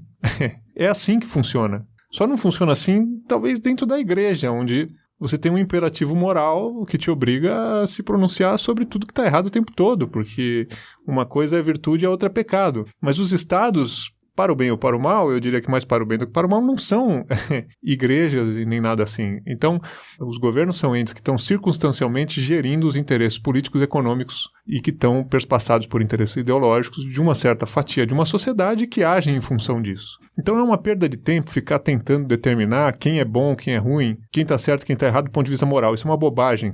Inclusive porque as pessoas se esquecem, mas isso é muito importante. Na vida real é muito comum e frequente você ter enredos em que você só tem vilões.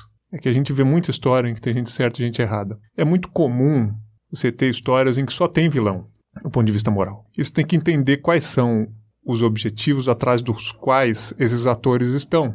Os americanos estão atrás de objetivos dele, o Maduro, o Guaidó, o Brasil, etc e tal. Então a gente precisa tentar entender o que a gente tem a perder, o que a gente tem a ganhar nessa situação, porque se trata de questões que são muito práticas. Não vai haver um desfecho feliz dessa história, no sentido de que vai emergir daí uma administração virtuosa e justa, etc e tal. É um país latino-americano com sérios problemas políticos, uma oposição muito complicada, um governo muito complicado. Eu acho que o nosso governo, a gente tem ainda prestado pouca atenção a isso, eu acho que o atual governo brasileiro tem buscado interlocução com setores que estão numa parte extremada da direita venezuelana, e isso pode ser um problema a futuro. Eu acho que as conexões com o Roderick Navarro, com o Rumbo Libertad, ou coisa assim, esses caras estão falando em alternativas militares meio de guerrilha e contraofensiva, etc e tal, que eu tampouco sei se é um discurso que, voltando a ideia de que a gente age por interesses estratégicos, tampouco sei se isso é muito vantajoso para o Brasil, porque tem um certo sectarismo de fundo ideológico envolvido aí que pode criar problema para nós. Então eu acho isso, assim, olhar,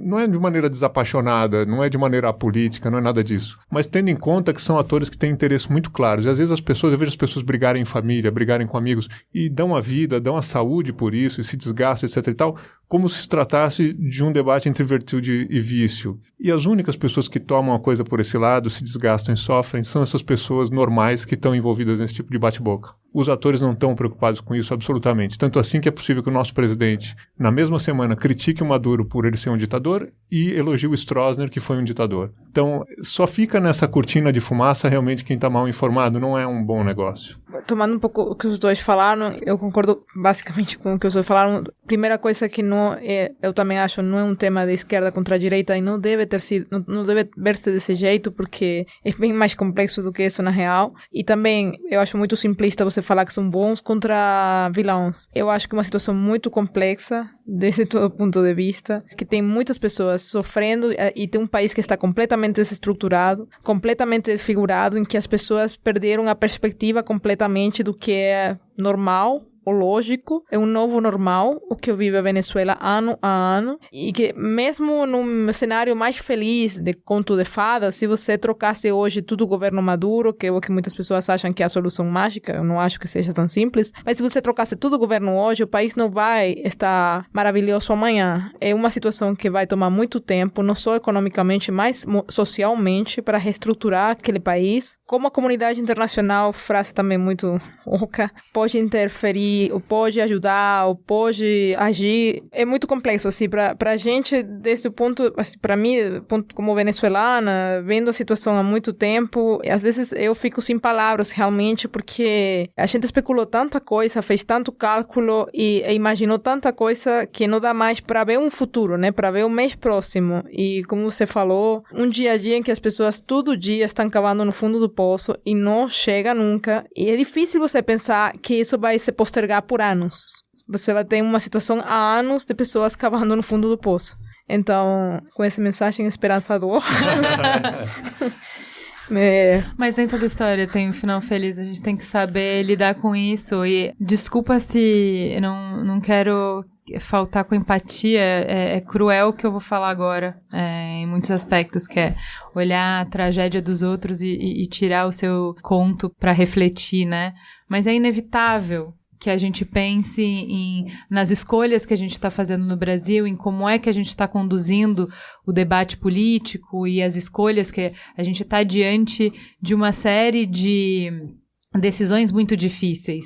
E essas decisões precisam ser conversadas amplamente e precisam ser acordadas. E a gente precisa encontrar uma maneira de nos mover e de escolher sem fraturar a sociedade. E a gente está tendo cada vez mais dificuldade, né? Então, eu acho que enxergar onde esse caminho do autoritarismo nos leva, né? O que ele constrói e quem que perde, como perde, quanto perde, é importante para nos fazer refletir também. Assim, eu acho que o Chávez é uma consequência, no meu modo de ver. Mas quando o Chávez ganhou as eleições, tinha uma oportunidade política única. Tinha um apoio massivo da população. Não era só a esquerda que estava com ele, politicamente falando. O petróleo começou a subir, o preço, né? E quando você olha para trás, os primeiros 2 anos do governo, o Chávez se fortaleceu tanto e o autoritarismo era tão grande. Começou a fratura social. De um jeito que você jamais poderia imaginar o que ia acontecer 15 anos depois. Mas eu acho que de algum jeito, se a gente conseguisse botar o tempo atrás, que não vai conseguir, eu acho que sim, é uma boa etapa para refletir o que aconteceu. Porque eu não acho que vai acontecer em outros países, porque Brasil não é Venezuela, enfim, você não pode replicar. Mas, para mim, sempre foi o pior problema da Venezuela, mais do que econômico, é social. O país está completamente fragilizado, desestruturado. Economicamente, você tem como compor algumas coisas, mas socialmente, eu não sei como você consegue recompor aquele país. Vamos pro farol aceso. Farol aceso. Então, bora pro farol aceso. Vamos começar com a Paula. O que você indica? Bom, para quem se interessar um pouquinho mais pela Venezuela e que se entendeu as raízes da história, El Estado Mágico, de Fernando Coronil. Não tem português, mas tem espanhol e tem inglês. Muito bem. Oliver, e você? Eu queria fazer 2 recomendações, um pouco de algo que não seja política. O primeiro É um site que também tem uma conta no Twitter, que é El Tiguiri Bipolar, que é a capivara bipolar. E é um site de humor. Eu chamo de sensacionalista da Venezuela.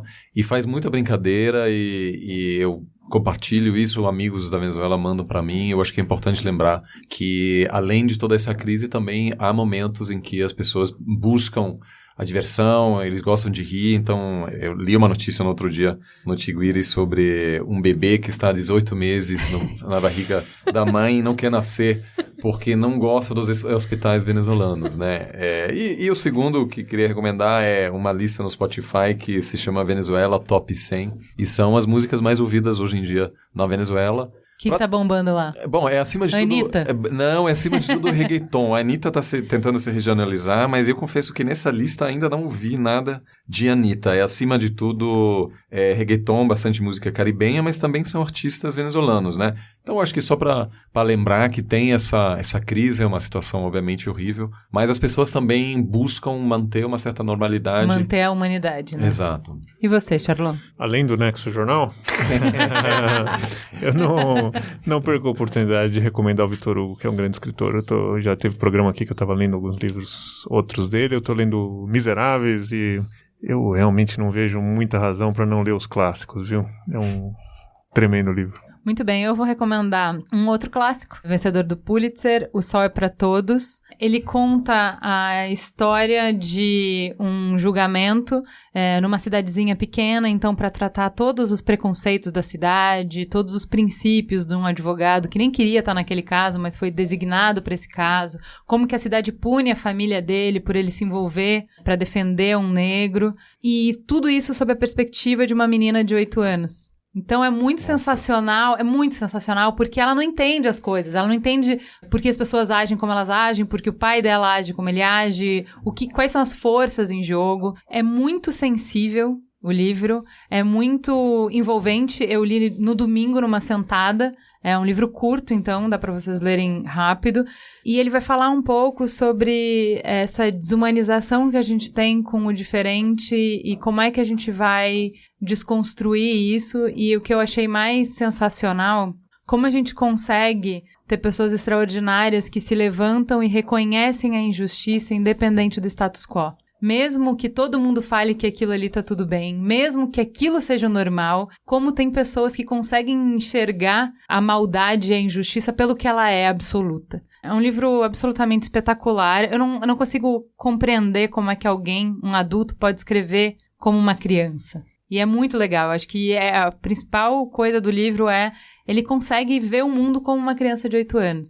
E, por fim, o curta premiado no Oscar esse fim de semana, Absorvendo o Tabu, tá na Netflix. Fui assistir por conta de indicação de vocês são ótimos, né? Melhores ouvintes igual a melhores indicações. É um curtinha que fala sobre a penetração ou a entrada do absorvente na Índia, o que isso muda, né? Como é que isso consegue mudar a vida das mulheres? Tanto na autonomia, né, delas não questionarem o que é colocado como elas ficam impuras quando estão menstruadas, então elas não deveriam frequentar os lugares, perdem a mobilidade e tal, quanto na questão financeira mesmo, porque através da produção desses absorventes, elas conseguem ter dinheiro e através do dinheiro elas passam a ter mais escolha, mais autonomia. É muito curtinho e é muito bem feito e é uma iniciativa de meninas de uma escola nos Estados Unidos. Então, assim, por todas as pontas, esse documentário é muito legal, vale muito a pena assistir. Chama Absorvendo o Tabu, lá na Netflix. E é isso, gente. Vamos pro Fala Que Eu Te Escuto. Fala Que Te Escuto. Vamos, então, pro Fala Que Te Escuto. Vamos ouvir primeiro o que a Natália disse. Oi, Ju. Oi, Cris. Tudo bom? Sim, tudo bem. Depois de 4 dias na farra, hoje parei para ouvir esse episódio e ele veio muito a calhar com o papo que tive durante os blocos com as amigas. Comentamos sobre como estávamos vendo muito menos pegação esse ano e se seria consequência das campanhas contra assédio. No dia, levantamos a hipótese dos caras, por medo de serem acusados de assédio, estarem preferindo não arriscar. Depois que eu vi o podcast, enviei para umas amigas e começou um longo papo sobre como vivemos em uma época de relacionamentos líquidos, onde as pessoas só pensam em si, e que isso poderia ser um agravante das pessoas não saberem medir como o que elas falam e fazem podem soar ofensivo ou não. Também falamos sobre como os caras babacas usam isso de desculpa para não chegar, porque no fundo sabem que tem uma atitude assediadora, mas jogam a responsabilidade no tal do mimimi de assédio. E como esse contato muito virtual e o machismo dificultam que as pessoas saibam ler os sinais não verbais, as coisas não ditas. Por fim, achei muito legal vocês levantarem a possibilidade de cantadas não ofensivas e queria contribuir com 2. Um rapaz chegou em mim cantando uma música do Backstreet Boys. Não rolou, mas riu horrores. E outro, com quem já tinha trocado os tais olhares, viu que eu estava incomodada com o rímel escorrendo por conta da chuva e se ofereceu para limpar para mim. Existem formas muito criativas e eficientes de se aproximar de alguém sem chamar de gostosa ou puxando o cabelo e tudo mais. Concordamos. A Alessandra disse: Oi, gente, vou comentar aqui rapidinho o choque que eu levei quando estava ouvindo o programa Paquera versus Assédio. Como na maioria dos dias fui ouvindo o programa enquanto andava pela casa e indo para o trabalho. Ao chegar, eu sentei e fiquei esperando a hora passar. Uns 10 minutos depois, chega meu chefe, que aparentemente tem uma cabeça aberta o suficiente para perceber ideias e comportamentos machistas na sociedade. Eis que quando ele me diz, aspas, agora até um beijo é assédio, está perdendo toda a graça. Beijo roubado antes era romântico e agora é abuso. Fecha aspas. Eu nem soube como reagir, porque exatamente no mesmo momento eu estava ouvindo e dedicando meu tempo a pensar nessa linha tênue entre o flerte e o assédio. Me foi jogado um pensamento tão arcaico que eu não consegui nem ser flexível. Falei apenas que se ele quisesse entender mais sobre a diferença, eu estava disponível para conversar. Enfim, terminei minha breve, porém chocante história sem conclusão nenhuma. Apenas quis trazer esse fato para que vocês, porque mesmo todos ouvindo Mamilos e nadando contra a maré, quando algo assim acontece, precisamos ter a clareza de que precisamos nos unir cada vez mais para mudar a realidade de uma geração inteira que vem adiante. Quando lidamos com a realidade, estamos muito acostumados a enxergar o mundo apenas como uma coisa ruim sem jeito de conserto. Mas ao ouvir o programa, passamos a desembaçar os óculos, aceitar novas vulnerabilidades em sociedade e ver que dentro de toda coisa ruim há uma esperança e um caminho novo. Muito obrigada por nos dar, a nós ouvinte, a estrada e esse caminho. Com muito carinho, Ale. Vamos agora para o Twitter.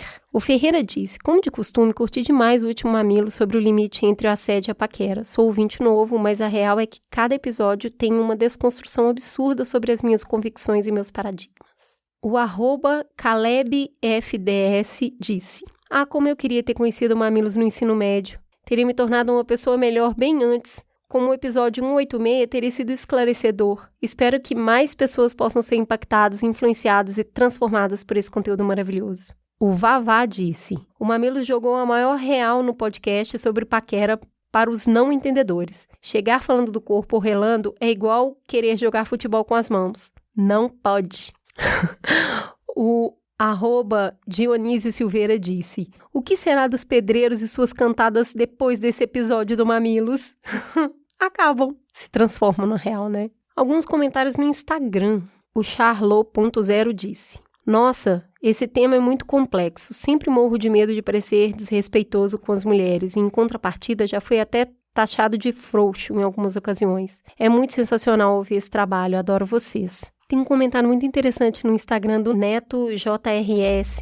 Ele diz, sou médico e fiquei de plantão em uma cidade turística o carnaval inteiro. Eu fui um dos que sobreviveu, mas muitas pessoas pelo Brasil não tiveram a mesma sorte. Às vezes, entre uma sutura e um alcoolizado inconsciente, eu olhava o Instagram e lá o carnaval parecia uma festa bonita, uma celebração da brasilidade. Mas de onde eu estava, no backstage, eu não conseguia parar de pensar na insanidade que é essa festa, nos acidentes por álcool nas rodovias, no número de pessoas mortas a cada ano nesse feriado. Que tal uma teta no ano que vem sobre o custo dos benefícios dessa insanidade fantasiada de manifestação cultural? Tô meio rabugento, talvez, mas me cansei do desfile da escola de samba Unidos da falta de bom senso desfilando no meu PS o feriado inteiro. É outra visão do carnaval, né? Tá aí quem tá trabalhando. A Gantus Thalita disse, maravilhosas, eu não curti muito esse episódio, acho que criei muitas expectativas, então o problema sou eu. Mas a teta era muito polêmica, as abordagens poderiam ter sido melhores e, particularmente, não gostei do formato de muitas pessoas na mesa porque fica confuso em alguns momentos as pessoas se atropelavam. Eu gostaria de escrever mais com calma a minha opinião, mas estou no meio de uma mudança e ansiosa pelo próximo programa. Beijos de luz. O Murilo disse, achei que faltou uma visão mais técnica e fina do tema. Como foram pessoas sem nenhuma bagagem teórica, ficou muito na base do na minha opinião. Mas, como sempre, gosto do Mamilos. Esse foi o Fala Que Discuto, onde a gente ouviu um pouquinho de retorno sobre os programas de paquera versus assédio. Mas isso não quer dizer que as pessoas ainda não estejam se debulhando em lágrimas sobre o programa da nova tradicional família brasileira. Muita gente continua escrevendo, o pastor Henrique continua sendo soterrado por carinho, abraço e muita queridice. Se você ainda não ouviu, o programa continua lá para que vocês possam se deliciar. É isso, pessoal.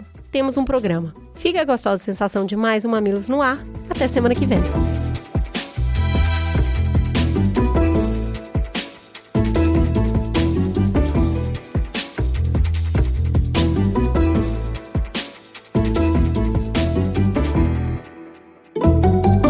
Mamilos, jornalismo de peito aberto. O Mamilos é feito por uma equipe maravilhosa. Na pauta, Jaqueline Costa e muitos pauteiros voluntários. Vídeo e fotos, Jéssica Modono. Publicação, Pedro Estraza. E a capa, o artista incrível, maravilhoso, lindo e cheiroso, Zé Cabral. Este podcast foi editado por Caio Corraini.